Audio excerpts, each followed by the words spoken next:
तीन विषय जो उन्होंने कहा है ये विषय उनका है नहीं। और अपराध पर काबू पाने का काम माननीय मुख्यमंत्री नीतीश कुमार जी ने किया है और आगे भी करते रहेंगे। ये विषय तो उनका है नहीं। 15 साल में जो उन्होंने करके दिखाया है उसको आज तक लोग भोग रहा है और उसको याद कर रहा है। इस पर उनको जाने का कोई अधिकार नहीं है। नमस्कार, आप देख रहे हैं न्यूज़ 4 नेशन। मैं आपके साथ अभिजीत सिंह। नेता प्रतिपक्ष तेजस्वी यादव 15 अगस्त के बाद बिहार में यात्रा पर निकलने वाले हैं और जिस तरह से बिहार में बढ़ते अपराध हो या जिस तरह से पेपर लीक का मामला हो, कई जो अन्य मुद्दे हैं बिहार के, उसको लेकर वो जनता के बीच में जाएंगे। इसी को लेकर जब सवाल किया गया बिहार सरकार के मंत्री मदन सहनी से, तो उनका साफ तौर पर कहना है कि वो जनता के बीच जाए तो पहले ये कहें कि 15 साल पहले क्या कुछ था बिहार में, कितना मर्डर हो रहा था, अभी तक बिहार है उसका भोगी भोग रहा है। और जिस तरह से कहा जाए कि जो देवेश ठाकुर हैं, जदयू के सांसद हैं, वो लगातार विवादित बयान दे रहे हैं, जिसको लेकर भी क्या कुछ कर रहे हैं मदन सहनी। पहले सुनिए उनकी बातों को।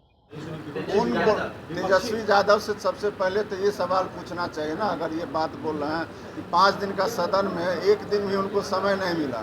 प्रतिपक्ष के नेता हैं और विधानसभा चल रहा है, उस दरमियान एक दिन भी वो उपस्थित नहीं हुए तो उन्होंने कोई सवाल ही नहीं किया।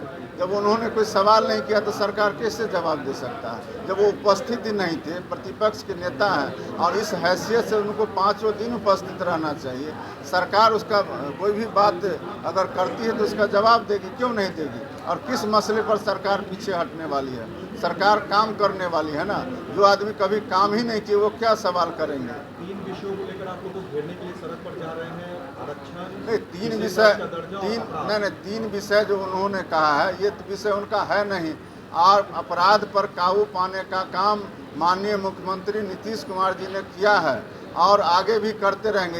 ये विषय तो उनका है नहीं। 15 साल में जो उन्होंने करके दिखाया है उसको आज तक लोग भोग रहा है और उसको याद कर रहा है। इस पर उनको जाने का कोई अधिकार नहीं है। और आरक्षण के मुद्दा पर जो बात वो कर रहे हैं, 15 साल रहे तो जो पार्टी या जो सरकार पंचायत में आरक्षण नहीं दे पाया वो आरक्षण का बात कैसे नीतीश कुमार जी के सामने में उठा सकता है। इसलिए उनको सड़क पर उतरने का कोई औचित्य नहीं है और उनकी बात को कोई सुनने वाला नहीं है। इसलिए उनका यह यात्रा व्यर्थ का यात्रा होगा। देवेश ठाकुर को लेकर क्या कहिएगा? ये उनका व्यक्तिगत बयान है, ये उनका व्यक्तिगत बयान है, लेकिन हम लोग आग्रह करेंगे कि इस तरह के बयान से हमारे नेताओं को बचना चाहिए। लालू यादव की तारीफ कर रहे हैं नीतीश कुमार के खिलाफ।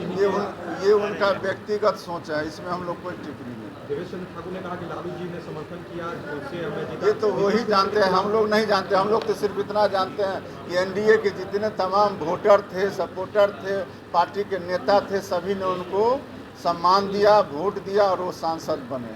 सर, एक सवाल और, संजीव हंस को लेकर कार्रवाई हुई है। ये तो अच्छा है ना कि अगर कोई मामला किन्हीं भी स्तर के पदाधिकारी पर, जब आईएएस को हमारी सरकार ने कार्रवाई कर सकते हैं तो आप समझ सकते हैं कि इससे बेहतर उदाहरण नहीं हो सकता। स्मार्ट मीटर को लेकर कोटा देने की बात किया गया है। हम लोग अभी इस विषय पर बहुत ज़्यादा, सुप्रीम कोर्ट का जो आदेश आया है उस संबंध में हम लोग को अभी अखबार के माध्यम से, न्यूज़ के माध्यम से जानकारी मिली है कि किसी भी राज्य में अगर राज्य सरकार चाहती है कि कोई भी आरक्षित वर्ग है उसमें सीधा सीधी उनका जो आदेश है वो है क्रीमी लेयर। लेकिन अब ये तो राज्य के ऊपर फैसला करना है। हम लोग तो उस आरक्षण का इंतज़ार कर रहे हैं जो माननीय मुख्यमंत्री श्री नीतीश कुमार जी ने बिहार में जातीय गणना कराने के उपरांत जो हमारा जनसंख्या के आधार पर आरक्षण का सीमा बढ़ाया गया, जिसको पटना उच्च न्यायालय ने रद्द कर दिया है, जिसके खिलाफ हमारे माननीय मुख्यमंत्री जी सुप्रीम कोर्ट में गए हैं।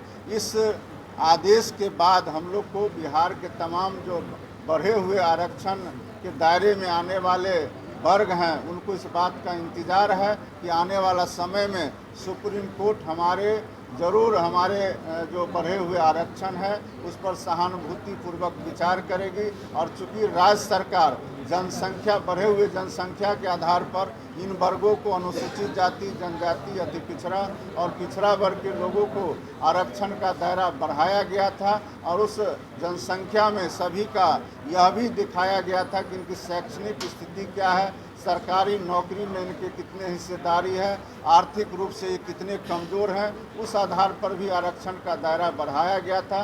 तो हम लोग को पूरा भरोसा है और विश्वास है कि सुप्रीम कोर्ट हम लोग के साथ ज़रूर न्याय करेगी और हम लोग का आरक्षण का जो बढ़ा हुआ था जिसको हाई कोर्ट ने रद्द किया है उसको फिर से बहाल करने का काम करेंगे। नीतीश कुमार के कार्यों को सुप्रीम कोर्ट का जब फैसला आ गया है तो इस विषय पर तो जो फैसला आया है उसको सभी लोगों को मानना होगा। अब इसमें हम लोग को कहने के लिए तो कोई औचित्य भी नहीं है, इसलिए जो सुप्रीम कोर्ट का आदेश है वो सर्वमान्य है और इसको सभी को मानना पड़ेगा और मानना चाहिए। राहुल गांधी जो सुप्रीम कोर्ट का फैसला आया है, एक मिनट, उस पर अब मेरे घर ईडी जल्दी नहीं आने वाली।